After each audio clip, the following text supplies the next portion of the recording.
Tourism taxation and customs requirements. Entities engaged in tourism business are subject to different forms of taxation. Imposition of taxes and collection of customs duties are measures implemented by the government to provide adequate funds for its programs. Tax and income. The top marginal rate for individuals or those earning over 500,000 is 32% of their taxable income. For head of the family is 25,000, married individual is 32,000, and allowed additional exemption of 8,000 for each dependent not exceeding 4.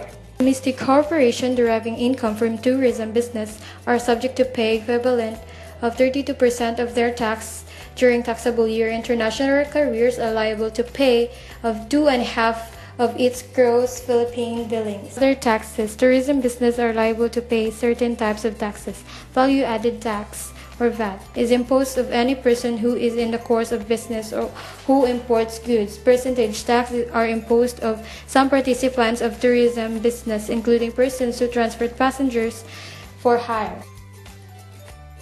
Excise tax is also imposed on things imported if based on weight or volume capacity, referred as specific tax. Is based of selling price, referred to ad valorem tax, and exempted among others are the government-owned or the operated duty-free shop.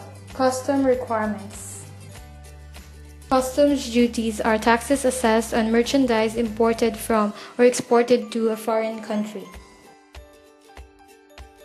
Importation of tourist buses and cars with yellow plates color-coded are exempted from excise tax within the free port zone. Customs search. In the Philippines, customs authorities are allowed by law to detain and search all persons coming to the Philippines from foreign countries. Customs authorities may open and examine our bags, trunk, envelope, or other container wherever found when they have reasonable cause to suspect the presence. Smuggling is an act of any person who fraudulently imports or brings into the Philippines or assists in so doing in any article contrary to law or receive, conceals, buys, sells, or in any manner facilitates the transportation, concealment, or sale of such article after importation. Duty-free Philippines. Some imported merchandise, goods, and articles are taxed and duty-free. They are sold in stores operated by Duty-Free Philippines and it's not a corporate entity. Imported merchandise, goods, and articles in duty-free shops or stores can be sold to the following groups of persons: incoming passengers within 48 hours upon arrival from a foreign country, departing passengers with confirmed bookings, and diplomatic personnel as well as personnel of other foreign government and offices of international organizations. A balikbayan is entitled to purchase duty and tax-free goods at duty-free shops in the amount of 1,000 US dollar currencies, subject to the following limitations. Only a balikbayan of majority age under Philippine law can enjoy the privilege. A balikbayan will be entitled to buy only one item of every product category of non-consumables whose selling price exceeds of 200 US dollars. A balikbayan refers to any of the following persons: a Filipino citizen, a Filipino overseas worker, and a former Filipino with foreign passport. Travel tax. Passage cost on all fares of passengers leaving the country as well as fares for those returning or coming to the Philippines. The formal imposition of travel tax started during the time of former President Ferdinand E. Marcos. He issued Presidential Decree No. 1183 on August 21, 1977. Permanent resident aliens and non-immigrant aliens who have stayed in the Philippines for a period of not less than 1 year have been required to pay travel tax. The initial travel tax rate was 15% of the fare involved.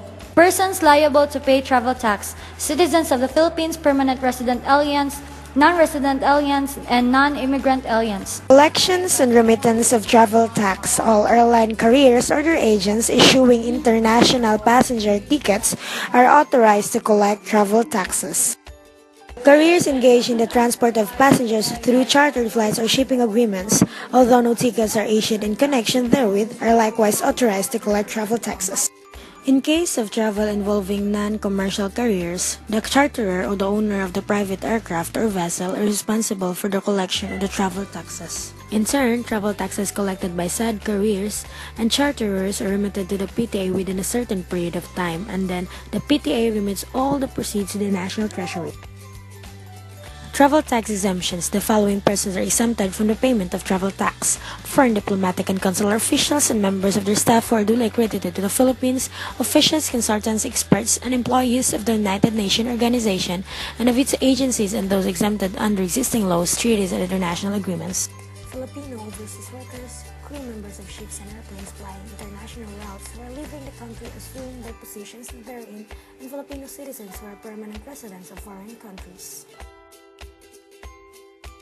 Members of the Philippine Foreign Service officially assigned abroad who are leaving the country to assume their post, including their dependents, officials, and employees of the Philippine government or any of its departments, bureaus, and agencies traveling on official businesses. Persons whose travel is provided or funded by foreign governments with which the Philippine government maintains diplomatic relations, bona fide students whose scholarships have been approved by the appropriate government agencies, and infants who are 2 years old or less. Reduction in travel tax. Reduces travel tax is imposed on the following persons: individuals who are 12 years old or below but over 2 years of age, accredited Filipino journalists whose travels is in pursuit of journalistic assignment as certified by the Office of Press Secretary,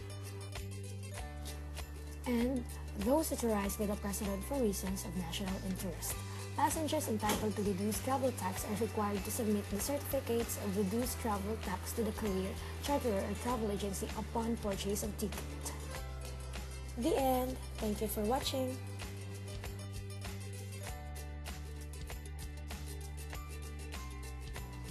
Prepared by Bologna Lorella Marie, Orezuelo Jonavian, and Pintor Crystal May.